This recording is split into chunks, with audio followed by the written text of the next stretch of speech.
Kaya nga dapat 3 ang sa akin, 2 lang sa'yo. Hindi ba dapat tig-2 na tayo? Tapos hati na lang tayo dun sa isa? Kulang ng isang rice cracker ang kinain ko kahapon.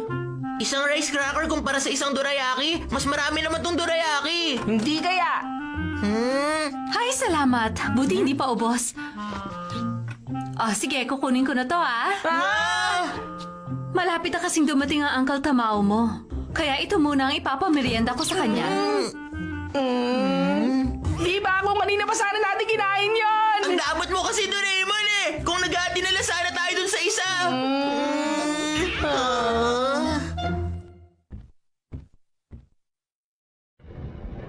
Ano ka ba naman? Hindi makakatulong kung malungkot ka, Tamaw. Oo nga naman. Ngumiti ka. Hindi ba nila kinakain? Hindi makakain lahat yan ni Uncle Tamao. May matitira sa atin. Kahit anong mangyari, lakasan mo palagi ang loob mo. Oo nga. Kailangan mo masabi kung ano talaga ang nasa puso mo. Pero kasi kapag kaharap ko ng taong yun, hindi ako makapagsalita ng maayos. Wala akong masabi. Hindi ko alam ang gagawin.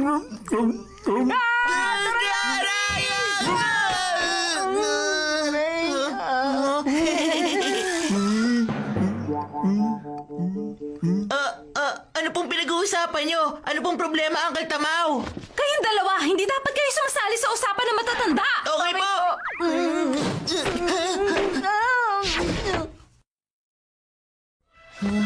Mas gusto ko tuloy malaman kung anong pinag-uusapan nila, Mama. Ano kayang pinag-uusapan nila? Sa tingin ko, binasted yata si Uncle Tamao nung nagugustuhan niya. Huh? Busted? Naduduwag siya sa harap ng taong nagugustuhan niya. Oo nga. Baka kasi hindi niya masabi ang tunay niyang nararamdaman. Oo, parang ganun na nga yun. Kawawa naman si Uncle Tamao.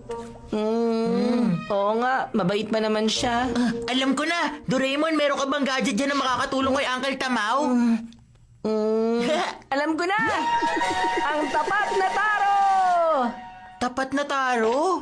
Ano yan? Isang ventriloquist puppet? Ha? Kaya niya magsalita mag-isa? Tutulungan ka ng tapat na taro na masabi ang tunay mong nararamdaman. Huh? Palaging may nakakatuwang ekspresyon sa mukha ni Doraemon. Paano mo nasasabi sa akin yan, ha? Uncle Tamao! Si Tamao? Kaalis lang niya. Habulin natin siya. Sandali lang muna, Nobita. Hindi ba meron kayong exam kahapon? Patingin ng resulta. Wala po. Nagkaroon po ng meeting si teacher, kaya hindi po natuloy ang exam namin. Ang totoo, meron po silang exam. Zero ang nakuha niya at nagsinungaling siya kasi natatakot siya mapagalitan niyo.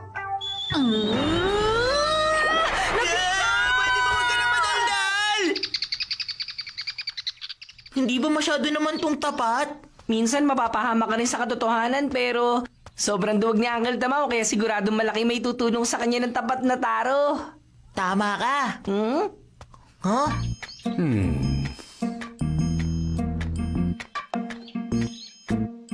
Ayoko sa matanda. Lait siya, nakakatakot at isa pa kamukha rin siya ng higanting gorilla. Teka! Ano sinabi mo? Ha! Aray, ang sakit! Ay. Ano bang problema ng puppet na to? Ikaw kasi kung ano-anong iniisip mo. Wala ka ng pag-asa. Ako na magdadala sa kanya. Wow, magkamukha silang mag-amo Parang magkilala. Ano sinasabi mo dyan? Tumigil ka nga, tumigil ka na. Anong sinabi mo? Sorry po! Ay, nakakatakot. Kaya mo ba siyang patigilin? Hindi pwede. Kung bibit-bitin natin siya ng ganito, mapapahamak lang tayo. Wala nang ibang paraan, kundi ang itago na lang muna ang puppet na to. Dito ko lang muna sandali, Ayos, hanapin na natin si Uncle. Tara na! Ha? Ano kaya tinago nila rito? Huh? Uy! Ano naman to? Puppet ba to ni Doraemon? Bakit naman nila tinago rito? Ang ganda! Pera muna! Uncle Tamao! Oh, Nobita! Nakita ka na namin. Bakit? Anong kailangan mo? Uncle Tamaw, umamin ka na ba?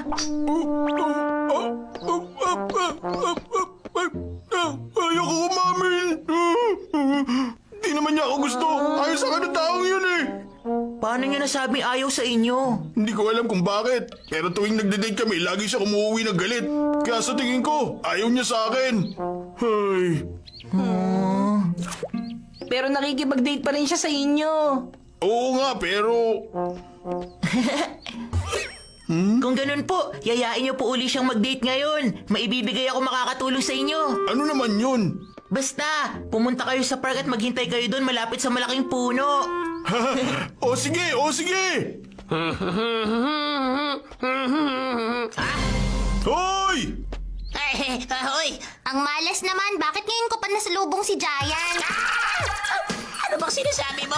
Mas iba to si Giant eh. Baka pati tong puppet na hawak ko, kunin pa niya. Anong sabi mo, Suneo? Hindi ako nagsabi nun. Yung puppet na nagsasalita, hindi ako. Ano, ba't di ka nagsasalita?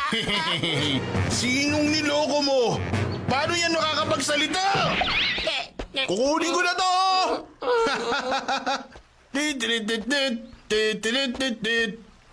Huh? Ha, lagot na!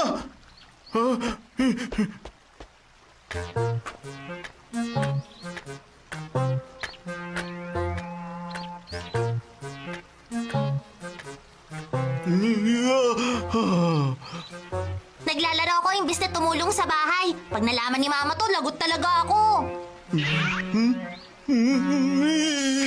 Ano ba yan? Anong sabi mo, Takeshi? Naku, Mama! Mama, hindi ko pa rin po nagagawa, pati yung homework ko. Anong sinabi mo? Wala po! Ay!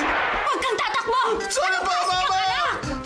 Itong bata Sorry ito po! talaga! Sorry po! Halika, bumalik ka rito! Mama, ulit, Mama! Uy, sabi mo may sasabihin ka sa akin. Ano kasi... Anong gagawin ko? Nobita, Doraemon, bilisan niyo nang dumating! Bakit? Ano yon? Ah!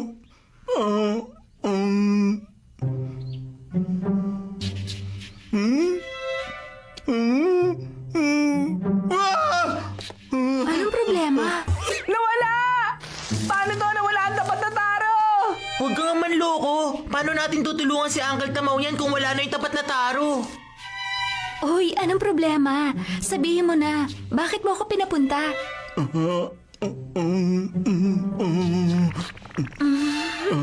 Hindi mo ako pinapunta rito nang wala lang, di ba? Sabi ko kasi wag na. Pero sabi ni Nobita na hayayain kita rito. Eh bakit hindi na lang kay Nobita na yun ang i-date mo? Niloloko mo yata ako eh. Taga lang! Wala na akong pakialam. Satsuko! Bumalik ka! Wala na. Talagang ayaw niya sa akin. Kasalanan to ni Nobita. Nagalit tuloy siya sa akin. Ano kaya? Naku, wala dun kaya. Wala na ang tapat na taro, paano na?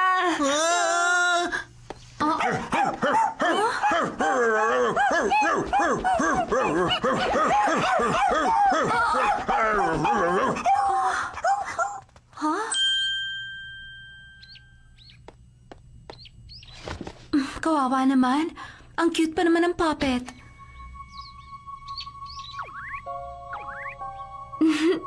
Medyo kahawig pa to ni Tamaw.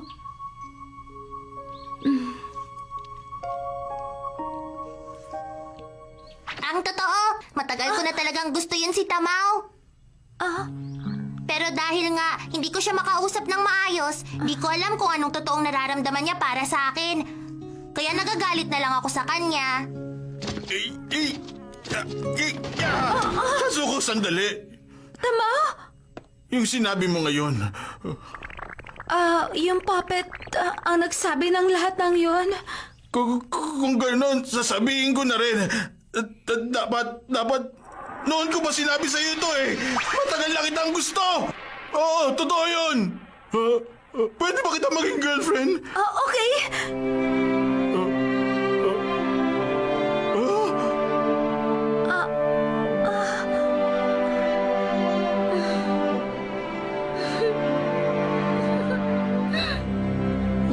namumroblema na siguro si Uncle Tamaw. Baka nga na-busted na siya. Paano na to?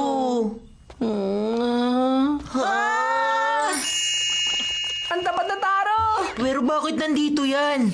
Sa bakanting lote natin to tinago eh.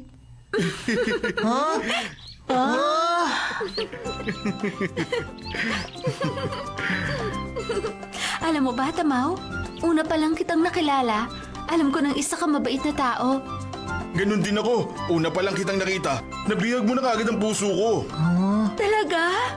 Oo naman. Sobrang saya ko. Mukhang nagkalakas na ng loob si Uncle Tamaw na masabi ang nararamdaman niya. At hindi niya na kailangan ng tulong natin.